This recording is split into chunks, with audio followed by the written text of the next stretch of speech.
देखिए, इस वीडियो में हम लोग जो है समझेंगे कि वियोजन की मात्रा क्या होती है, जिसको अल्फ़ा से रिप्रेजेंट करते हैं।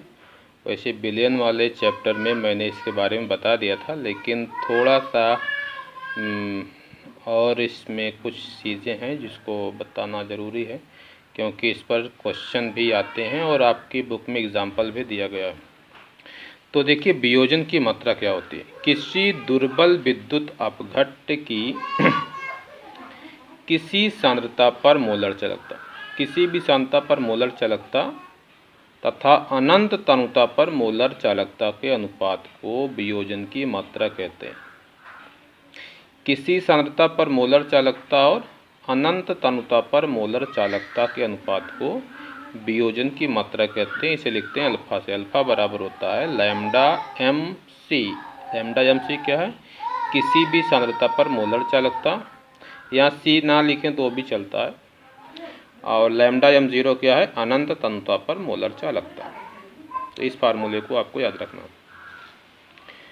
तुल्यांकी चालकता की गणना कैसे करते हैं इसको भी समझ लीजिए। जैसे ये है एल्युमिनियम सल्फेट, तो एल्युमिनियम सल्फेट को जब पानी में डालेंगे, जब इसका आयनन होगा तो एल्युमिनियम के दो आयन बनेंगे। आपको पता है कि एल्युमिनियम पे कितना चार्ज होता है? +3। जो पहला आयन होता है उस पर धनावेश होता है, दूसरे पे ऋणावेश, तो +3 चार्ज इस पर होगा। सल्फेट पे कितना चार्ज होता है? -2 होता है, और उससे कितने आयन बनेंगे? 3 आयन बनेंगे।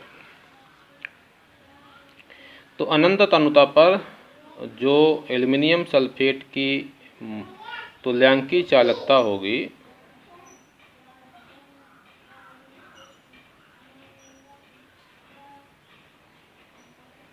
एल्युमिनियम सल्फेट की तुल्यांकी चालकता होगी, ये जो एल्युमिनियम आयन की बैलेंसी है उसको बटे में लिखा जाएगा। 1/3 लैम्डा एम Al+3 आयन। ये क्या है?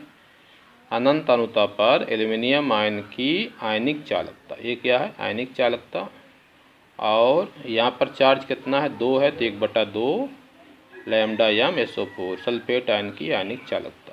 तो ये आपको याद रखना है कि जो चार्ज होता है वो बटे में जाता है। 1/3 लैम्डा एम एल्युमिनियम आयन की आयनिक चालकता और 1/2 सल्फेट आयन की आयनिक चालकता। तो ये फार्मूला याद रखना, इस पर क्वेश्चन भी मैं आपको करा दूंगा। अब देखिए, दुर्बल अम्ल का वियोजन स्थिरांक। जैसे मान लीजिए कोई अम्ल है Ha, ए का मतलब एनायन है, तो जब इसका आयनन होगा तो क्या बनेगा? H+A-। अब T बराबर 0 पर सांद्रता इसकी C है, ये 0 है।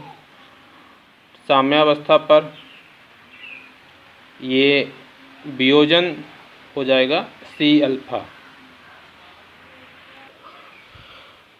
हाँ, देखिए अल्फ़ा जो है ये वियोजन की मात्रा है। तो वियोजन की मात्रा का मतलब होता है कि अगर 1 मोल ये होता तो अल्फ़ा मोल वियोजित होते, टूट जाते। अगर इसके C मोल हैं तो कितने मोल टूटेंगे? C अल्फ़ा मोल टूटेंगे। यानी वियोजन कितना होगा? C अल्फ़ा मोल का होगा। तो अगर C कंसंट्रेशन है, इनिशियल कंसंट्रेशन C है, प्रारंभिक सांद्रता इसकी C है, और C अल्फ़ा मोल इसके क्या हो गए? वियोजित हो गए हैं। तो बचे कितने? C minus C alpha. और ये कितना बनेगा? C अल्फ़ा, और H+ भी C अल्फ़ा बनेगा, A माइनस भी C अल्फ़ा बनेगा, क्योंकि जितना ये बनेगा उतना A बनेगा। एक ये भी है, एक ये भी है, तो C अल्फ़ा ये टूटेगा, तो C अल्फ़ा ये बनेगा, C अल्फ़ा ये बनेगा, और ये कितना बचेगा? C minus C alpha. तो ये साम्यावस्था पर इसकी सांद्रता है। अब Ka क्या होता है?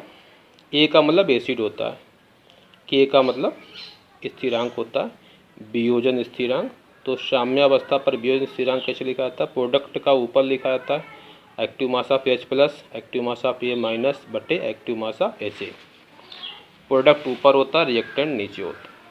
तो साम्यावस्था पर H+ का कंसंट्रेशन C अल्फ़ा, इसकी जगह C अल्फ़ा रखेंगे। A- का C अल्फ़ा, इसकी जगह C अल्फ़ा रखेंगे। और Ha का कंसंट्रेशन क्या है? C माइनस C अल्फ़ा, इसकी जगह पर रखेंगे C माइनस C अल्फ़ा। नीचे से C कॉमन ले लेंगे तो 1 माइनस अल्फ़ा बचेगा। C इंटू C स्क्वायर होगा, एक C कट जाएगा तो एक C यहाँ बचेगा, तो ये बचेगा C alpha square 1 minus alpha. अब अल्फ़ा बराबर अभी मैंने बताया था लैम्डा यम बटे लैम्डा यम नॉट का मान रखने पर, जहाँ पर अल्फ़ा है वहाँ पर इस मान को रख देंगे, स्क्वायर है स्क्वायर कर देंगे, ठीक है। स्क्वायर दोनों पर हो जाएगा, लैम्डा यम का स्क्वायर बटे लैम्डा यम नॉट का स्क्वायर, इसका तिर्यक गुणा करेंगे, lambda m naught minus lambda m बटे लैम्डा यम नॉट हो जाएगा। तो जब इसको बटे में करेंगे लैम्डा यम का स्क्वायर बटे लैम्डा यम नॉट का स्क्वायर, इस चीज़ को ऐसे ही लिख देंगे, लैम्डा यम नॉट की एक पावर कैंसिल हो जाएगी। तो यहाँ पर बचेगा सी लैम्डा यम का स्क्वायर बटे लैम्डा यम नॉट ब्रैकेट में lambda m naught minus lambda m. तो ये चीज़ें जो हैं देखिए आपकी बुक में भी ये चीज़ें दी गई थी और इस पर एक एग्ज़ाम्पल भी दिया गया है, इसलिए मैंने इसको डेप्थ से समझा दिया है। तो इसको पढ़ लीजिएगा, इस पर एक एग्ज़ाम्पल है, इसको मैं आपको समझा दे रहा हूँ। देखिए उदाहरण जो है 3.9 है, 0.001028 मोल पर लीटर एसिटिक अम्ल की चालकता, ये दी है चालकता मतलब ये कप्पा दिया है और ये मोलरता दी है।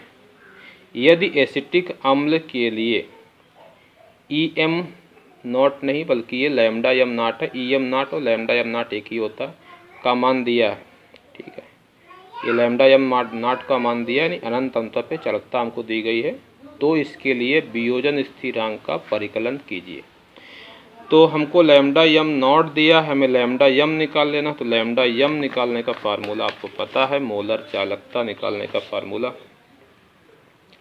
लैम्डा यम बराबर होता है कप्पा इंटू 1000 अपान कैपिटल एम। मोल ये थी मोलरता। कप्पा को इसमें कहाँ रखना है, कप्पा को रखना है सीमेन सेंटीमीटर स्क्वायर, मतलब ये सेंटीमीटर में रखना है, ठीक है ना। कप्पा को हमें सेंटीमीटर वाली यूनिट में रखना, CGS में रखना है। तो देखिए मोलरता दी है, कप्पा का मान सीमेंस पर सेंटीमीटर दिया है, इसको उसी रूप में रख देना है, मोलरता रख देना है, गुणे 1000 कर देना है। तो देखिए ये कप्पा है 1000 है, आप इस फार्मूले को मत देखिए, ये MKS का फार्मूला है, 1000 से देखिए गुणा कर लिया गया है ना। तो डायरेक्ट आप CGS वाला फार्मूला लगाइएगा, कप्पा गुणे 1000 बटे मोलरता, तो इतना आ जाएगा। फिर अल्फ़ा बराबर क्या होता है, आपने यहाँ से लैम्डा यम निकाल लिया, तो लैम्डा यम बटे लैम्डा यम नॉट हमको क्वेश्चन में दिया गया, लैम्डा यम हमने कैलकुलेट कर लिया है।